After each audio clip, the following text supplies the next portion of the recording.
ายดีและสวัสดีเด้อพ่อแม่พี่น้องฝั่งลาวฝั่งไทยและทั้งต่างประเทศสบายดีวันสงกรานต์เด้อมื้อนี้ฝั่งไทยก็เริ่มเล่นสงกรานต์เนาะ สบายดีจ้าพ่อแม่พี่น้อง เราก็เลยพาน้องนิวมา เล่นน้ เล่นน้ำหน้าบ้านแล้วก็ซักผ้านะพี่น้องมื้อนี้เนาะตอนเช้าๆนี่คือเงียบๆเพิ่นน่าสิรอเล่นตอนแรงมันจึงบ่ร้อนแดดพี่น้อง เพราะว่าอากาศร้อนหลายปีนี้ออกไปเล่นน้ำตอนแดดๆนี่ก็เป็นตายันเป็นวินเป็นไข้ได้ ำฝนต้องพูดกระหาโคตรพักโคตรหง่าอยู่ อันอ่างเล่นน้ำเพิ่นกับพี่น้องบ่ได้สูบแต่กับใส่น้ำเล่นได้อยู่หน่อยหนึงบ่มีเพื่อนเล่นคนเดียวกับม่วนเจอเลยค่ะไปรถพักละน้องนิวมาพี่ ทุกมือตัวนี้มาเลยเสร็จ เอาประมาณนั้นเซ็ตอัน หมวก ม่วนพอดีอันมาฝั่งไทยเลยทางเพิ่นก็พาซื้อของได้หน่อยหนึงเนาะพี่น้องเอาไว้ใช้บาทเสาสุกคลอดโรงพยาบาลเอาแต่เฉพาะใช้จำเป็นจังหน่อยแบบไปคลอดเถอะว่าบ่มีเครื่องเลยเนาะหมอถามหาเครื่องใส่เพิ่นว่าบ่มี เราต้องซื้อตัวจำเป็นไว้ใช้ก่อนเนาะคันเฮาสิอันเสื้อคำบ่ฮานหลายกะบ่มีแนวใส่เด้พี่น้องเอ้ยไปคลอด น้ำพี่นะเฮ้ย สั่งใน TikTok กะบ่แพงแฮงเลยพี่น้องบ่อันนี้กะ188 บาทบวกค่าส่งนอนได้แบบโอ้โดนเติบไปเนื้อเลยนะเนาะเป็นปีเลย แบบนี้มันบางมันอันนั้นเขาซักกันง่ายแล้วเขาพกเขาผ้าไปกันง่าย สบายเนาะ สบาย บ่อยู่นะให้เลยนางพาสักพี่น้องเอ้ยมื้อนี้ก็ได้ หมอนข้าง ค่ะ พอได้กายหน่อยหนึงก็หมอน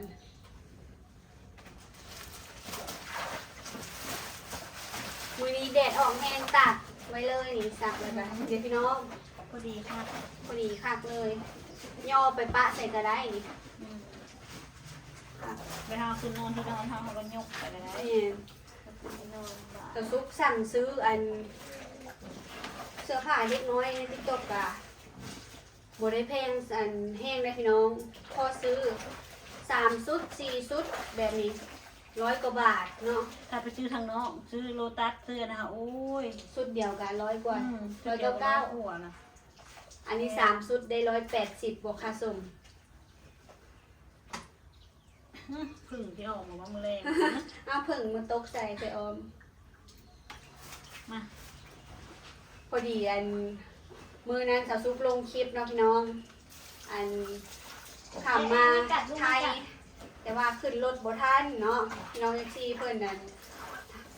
เม้นถามว่าคอนเทนต์บ่เพิ่นว่าเพิ่นบ่เชื่อเนาะสาวซุปสิมาเว้าสู่ฟังอีกครั้งหนึ่งเนาะพี่น้องสาวซุปขอยืนยันเลยว่าบ่แม่นคอนเทนต์เด็ดขาดเนาะพี่น้องคันบ่แม่นความจริงสาวซุปบ่กล้าเอามาเว้าสาวซุปเจอมากับตัว เรื่องใดก็อยากคันบ่มีความจริงสาวซุปบ่เอามาเว้าเด็ดขาดพี่น้อง แล้วก็บอกล้าแต่งเรื่องขึ้นมาเว้าใส่ไผ่บ่เคยแบบ มาแต่งเรื่องเว้านอกจากความจริงจึงกล้าเอามาเว้าแล้วก็เล่าสู่มีก็นางฟังมีก็นางก็ยังงงเลยมือน่ะเนาะว่าเอ้าเฮาอันอุตส่าห์แล่นไปฮอดข้างรถแล้ว เป็นศูนย์ไปแล้วศูนย์ ยืนอยู่กระโตะข้างรถเมล์ข้างบ่อนคนขับอันเลยข้างรถบัสน่ะ เป็นเวลาแล้ว เวลาทันใดเลยน้องวิวยืนข้างกันกระโตคนครับเพิ่นเอาแว่นออกมาสะซุกเอิญถามพี่ยังขึ้นทันอยู่บ่รถเนาะคิดว่าอันเพิ่นสิให้ขึ้นพี่น้อง มาพี่มา ไป ใส่ก ยื ระ น มังให้แม่พี่วะ ไปยืนถามขนาดนั้นแล้วคิดว่าเพิ่นน่ะสิให้เขาขึ้นสะซุกจนถาม2-3 เทื่อเนาะเพิ่นว่าบ่ทันแล้วเป็น หมดเวลาแล้วครับเพื่อนว่าสุกกะฟ้าวจับโทรศัพท์ขึ้นมาเบิ่งเนาะพี่น้องณเวลานั้นว่ะเวลามันเลยไปขนาดใดเนาะเวลาเลยไปอยู่3 นาที 4 นาทีตอนนั้นสุกเห็นในโทรศัพท์11:34 นาทีเนี่ยสุกจับโทรศัพท์ขึ้นมาเบิ่ง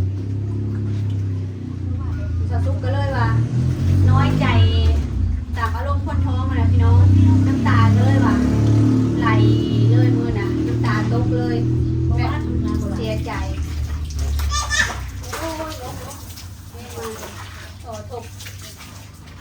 น้อยใจตามอารมณ์คนท้องก็เลยว่าน้ำตาไหลเลยมื้อน่ะ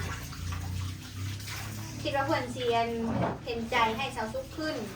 ก็บ่ฮู้ว่าเพิ่นเห็นว่าสาวซุกท้องบ่ท้องพี่น้องสาวซุกก็ใส่ชุดคุมกับท้องปูอยู่น่ะ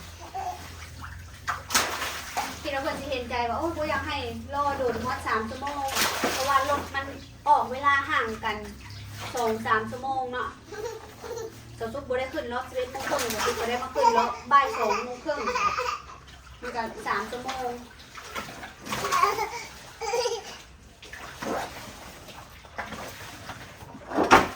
สาวซุกก็เลยน้อยใจอย่างแรง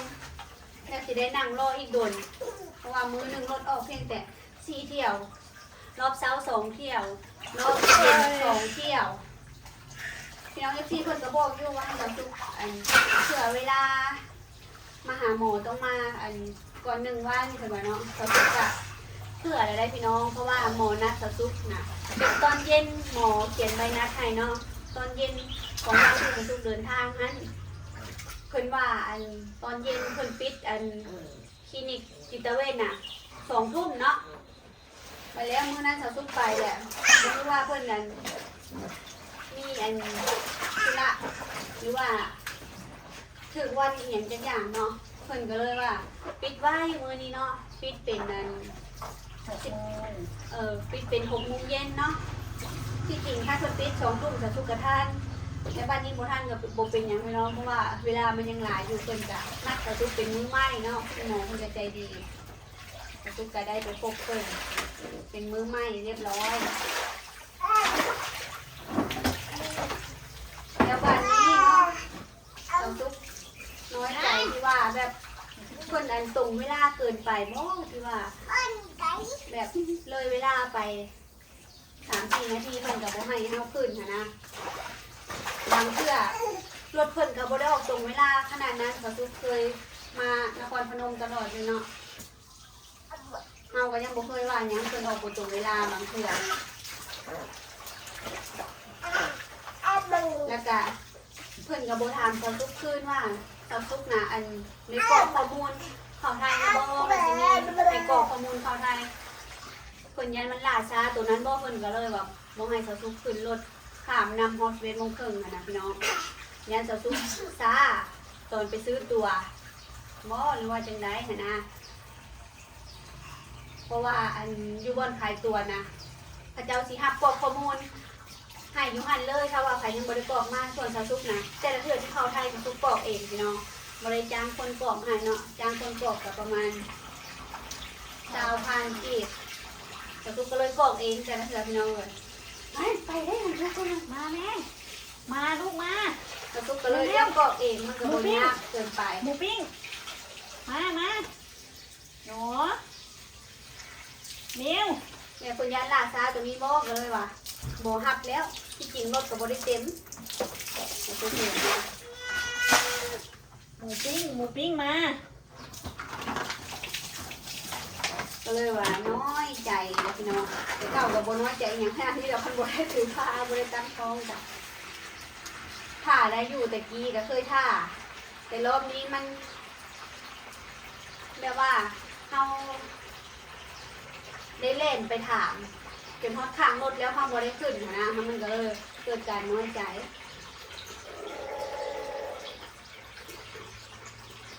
แต่ประมาณนั้นเลยแหละพี่น้องเดี๋ยวเดี๋ยวเพิ่นอยากได้โถแล้วโถเดี๋ยวเล่นน้ำสนุกแล้วนะมักจะได้พี่น้องไหมคนชอบน้ำชอบเล่นน้ำเดี๋ยวแม่ใส่นี่ให้น้ำสุกก่อนเดี๋ยวจะใส่ให้น้ำสุกพอก่อนนะจะพอแล้วรอแป๊บนึงพอแล้วน้องมีนั่งลงนะยงทำบุมีตะกร้ามาใส่จะเด็ดน้ำเนาะมาเสร็จแล้วก่อนเสร็จแล้วก็ปั้นเลยพี่หนาใส่เลยบ่เนี่ย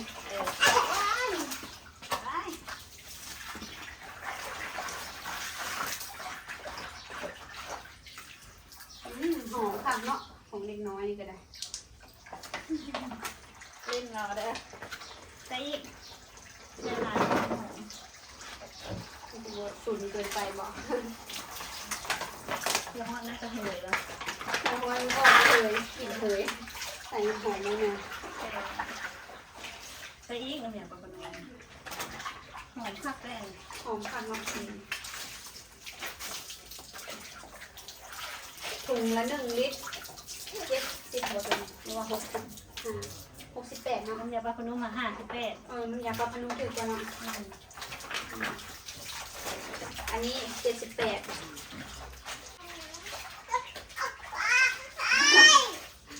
ปล่อยน้ำใส่อ่างให้ปลาเลยอ่ะ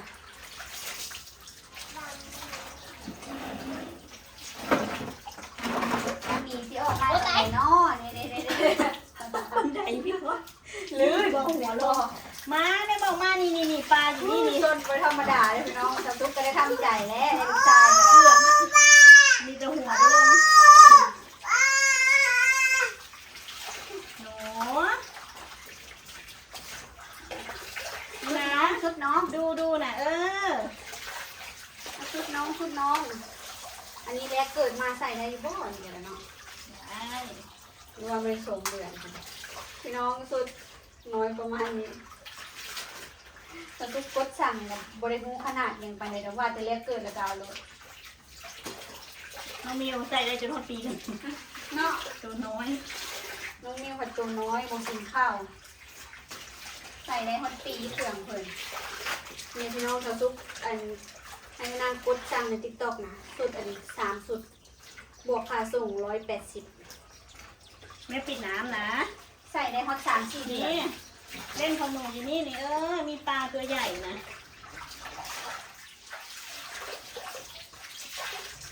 ปลาตัวใหญ่ปลา แล้ว ตั ก็ วให เมื่ ญ่ อนั้นนะพี่น้อง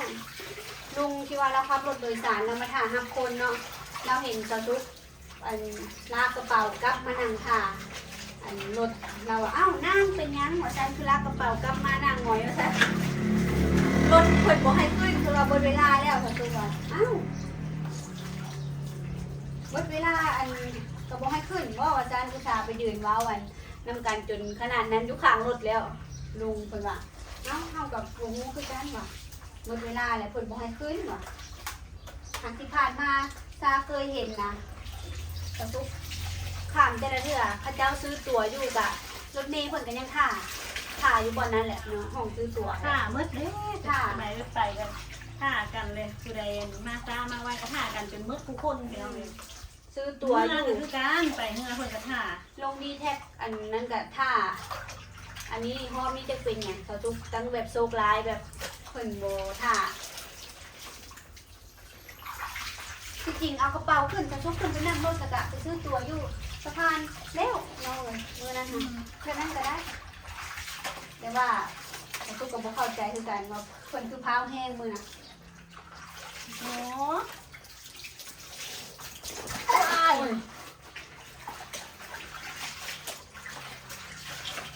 ว่าได้รอ3 ชั่วโมงเต็มๆพ้อนเอาอยู่หันกับพี่น้องเลยมือนะ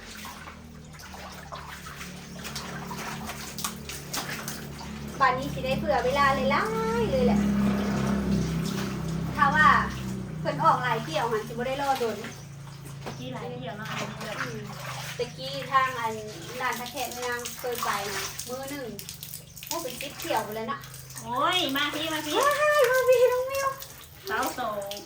ตะกี้จะเที่ยวหลายเที่ยว ห่างกันชั่วโมงเดียวนะ ห่างกันชั่วโมงเดียวตะกี้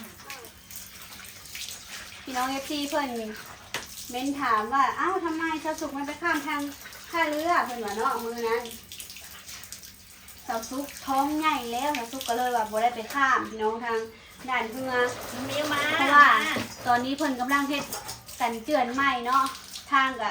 ตะกุกตะกักแล้วก็น้ำลดกะคันใดก็สั้นสูงแบบเมื่อยบ่ไหวพี่น้องคนท้องแบบย่างบ่ไหวมันสูงสั้นแห้งยัน มา ท ลา ลาด นะ น้ำ มา แล้วก็ยันเป็นวินน้ำขนาดสะทุกไปตอนท้องยังบ่ใหญ่แห้งก็ยังโอ้ยเหนื่อยแล้วรอบก่อนเนาะ ทางท้องทางนั้นพอดีบิน ทั้งหัวทั้งเอาขนาดไปมือนั้นทะเลข้ามเลยเทป คนธรรมดายังเป็นวินเลยพี่น้อง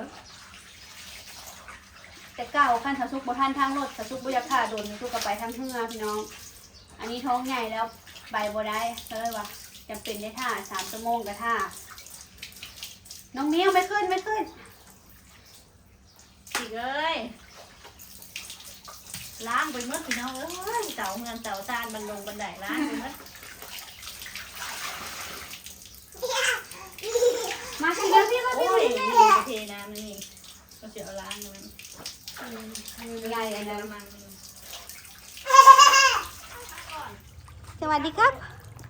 สวัสดีครับป้าลุงเล่นน้ำสนุกเลยครับผมน่ะชอบเล่นน้ำจังเลยอากาศร้อน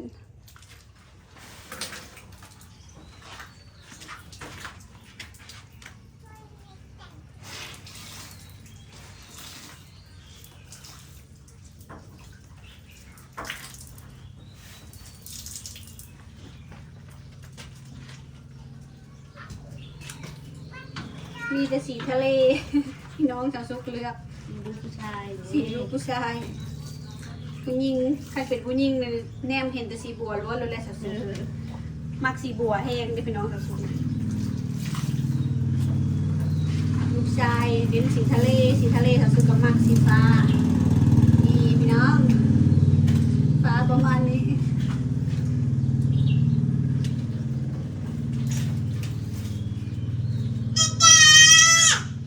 ซักไว้รอบนี้ก็ถือว่าแล้วประมาณ3 นี้แหละพี่น้องเครื่องไว้ลายปันใดวันนี้ก็มีแต่ซื้อยาเล็กๆน้อยๆยาใช้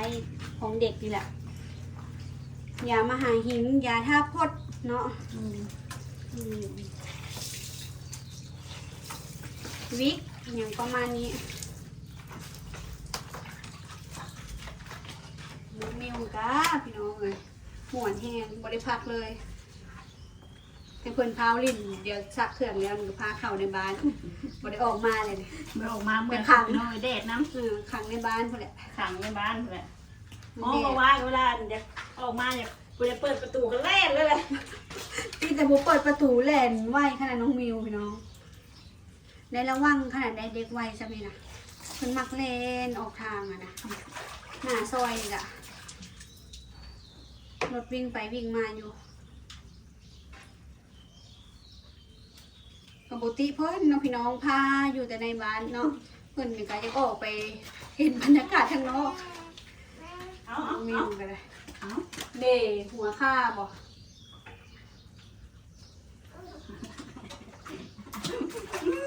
หมาเอ้ยหมามิวเอ้ย ไฟเต้เอ้ยนางเพิ่นหากะได้น้องมิวเอ้ยนางเพิ่นก็ยังแบบงูวันวิธีเอารูปอยู่มันมาดนะพี่น้องพอดีให้เอ้ยนางพาอาบน้ำอาบหยัง ตะกี้อันได้น้องเพชรทำบริหูเลยได้บริหูอย่างเลยว่า มีอันมีย่าเอาซอยกับแม่ว่าเอาซอย ไม่ว่าไม่ย่าเอาตอนนั้นจนบริหูอย่างเลยมาน้องมิวเนี่ย มา เอา แม่นี่เอาเนาะเอาเองฮู้บ่เนาะบัดนี้ มืดเลยบ้าน เจ้าซุกกะพอดีให้เอ้ยนางเลยพี่น้องพาเอา ตะกี้อันแม่เมื่อพี่น้องตั้งแต่ได้น้องเพชรค่ะน้ำก็ไม่ได้อาบ มือบามืออาบแต่มันย้ำหนาวเขาได้น้องมิวน้องเพชรค่ะ ยามหนาวเดือน1น้องมิวเดือน12ไล่เรียกกัน เป็นหน้าหนาว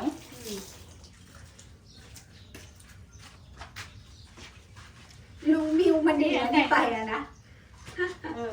ตลก นี่นะถ้ามันใส่อันนี้ได้เขาก็ใส่ มันใส่ได้อยู่เลยใส่นี่ก็ สิเต็ม ลุงมิวดึงไปเห็นเท่าร้านละ ดึงมาแล้วดึง อันนี้พาดึงไปเบิด